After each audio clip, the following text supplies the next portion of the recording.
Hi, my name is Alyssa Stack. I'm the owner of Jasper Jade Intention Jewelry. If you have found your way to this video, you have probably purchased yourself a do-it-yourself mala necklace kit.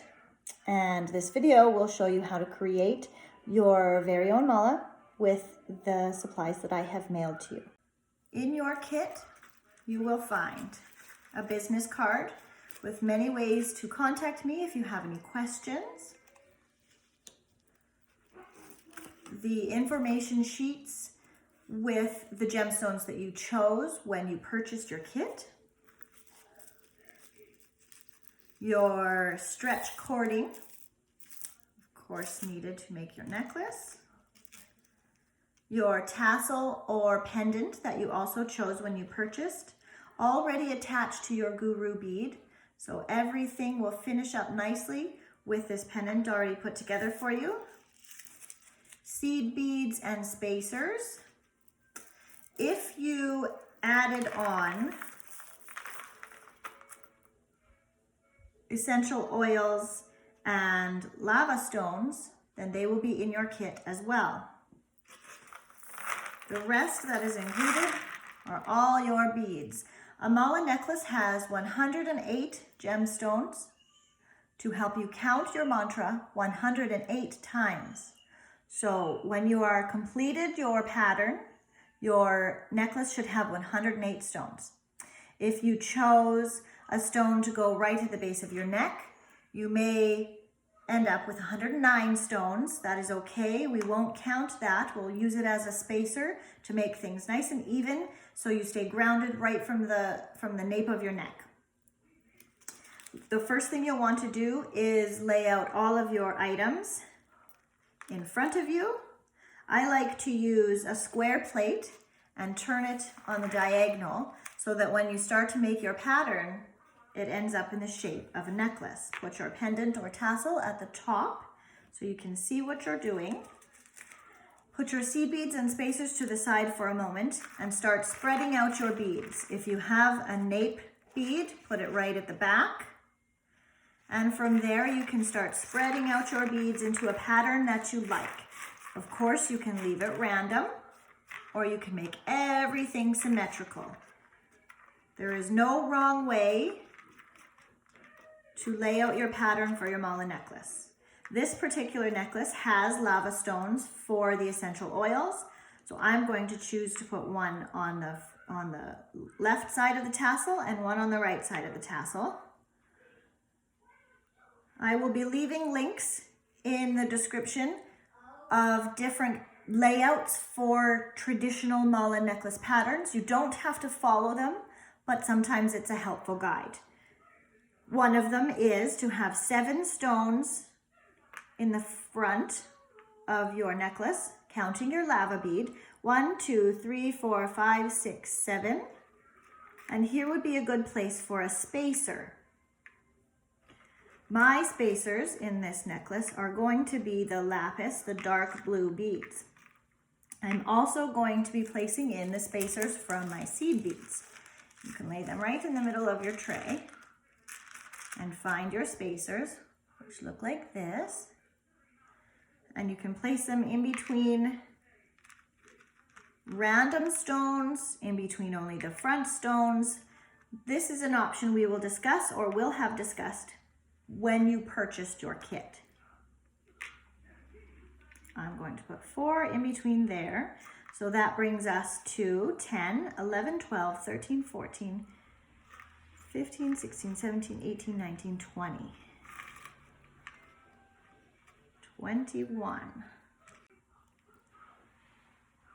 In this particular pattern, we are doing 7 beads in the first line, spacers, and then 14 in the second line. 1, 2, 3, 4, 5, 6, 7, 8, 9, 10, 11, 12, 13, 14. And here I'm going to do my next set of spacers. Now you can start to see the pattern coming together. If you are at home making a pattern at the moment and you don't like what you see, of course it's okay to scratch it and start again. There is no rush to making your mala necklace, and the more intention you put into it, the stronger you're going to feel in your connection to your mala necklace. Take your time, make it perfect, create a mala necklace that is just for you. You've gotten your 7 and your 14. If this is the pattern you have chosen, you'll want to go ahead and put 33 more until you get to the nape of your neck. 1, 2, 3, 4, 5, 6, 7, 8, 9, 10, 11, 12, 13, 14, 15, 16, 17, 18, 19, 20, 21, 22, 23, 24, 25, 26, 27, 28, 29, 30, 32, 33. And you'll come 33 back down the other side, including any spacers you had chosen.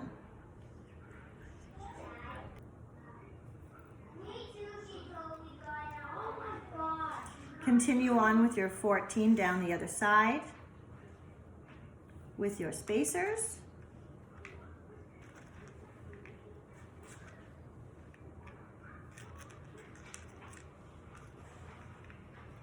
And complete it off with 7 down to the end. Don't forget your lava bead at the other end, if that's what you've chosen. Now I will show you how to string. You will start on one side of your pendant in the front and string all the way around until you get back to the other end at the beginning. The ends of your string will come out the front and tie in with your pendant. If you've tied it so that the ends come out the back, you'll have to start again. Starting on one side, place your bead, and if you've chosen seed beads, place one of those as well. 2,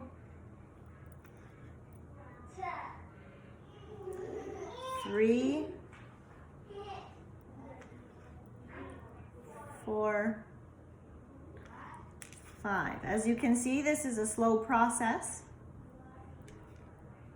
Part of that purpose is to make sure you are stringing with intention and focusing on the task at hand, staying calm and relaxed.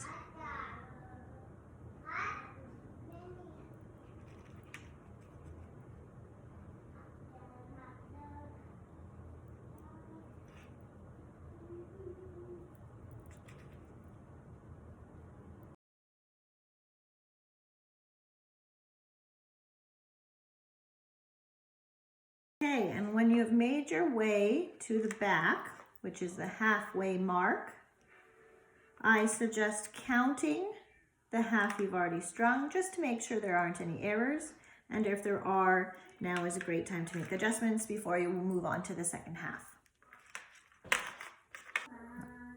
When you've completed your count, there should be 54 on the first half of your necklace. If you've chosen a nape stone, it will be your 55th stone onto your necklace, completing the other half with the other 54 gemstones.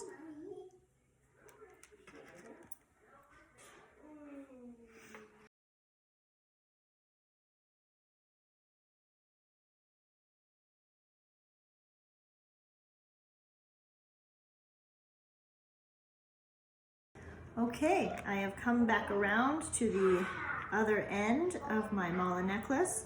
I now have 109 beads on my mala necklace because of my nape stone, which is right at the very center of the bottom of my necklace. There you can see my finished product. The rest of the seed beads are extras. We don't need any more. Now to complete your necklace and tie it off, your pendant came with the guru bead already attached. Sorry if that's hard to see. There is a tiny figure 8 at the very top and a tunnel of coil through to the bottom. Put one end of your string through one of the circles in that figure 8 and all the way through the coil down to the loop outside your pendant. Put the other piece of your string through the other hole of that figure 8, all the way through the coil. So they're both coming out the coil at the other end with your pendant. Once both pieces are through, Pull them both tight. You can even out your string if you want to, so it's easier to tie off. Pull it quite tight, and with the string staying double, tie a knot, a double knot, a triple knot with both strings together. As tight up towards your coil as you can, so there's not much slack between your stones. This may take a little bit of practice, so try not to pull your knot tight the very moment you get it, so that you can move it up towards the coil a little bit more if you need to.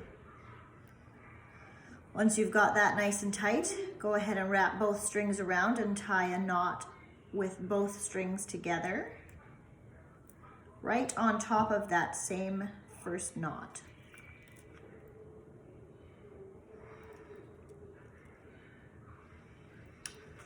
If you want a little bit of extra confirmation, you can do a third knot.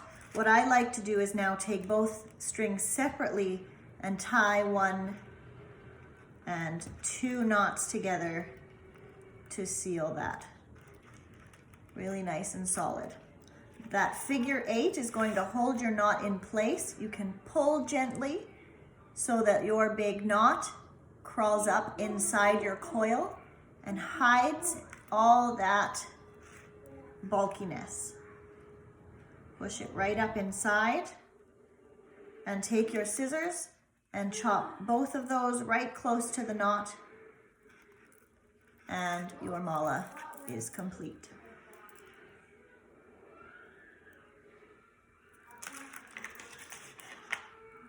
Thank you from the bottom of my heart for purchasing a Jasper and Jade do-it-yourself kit. I hope you enjoyed it. I hope you're in love with your mala. I hope it helps you connect to your best self.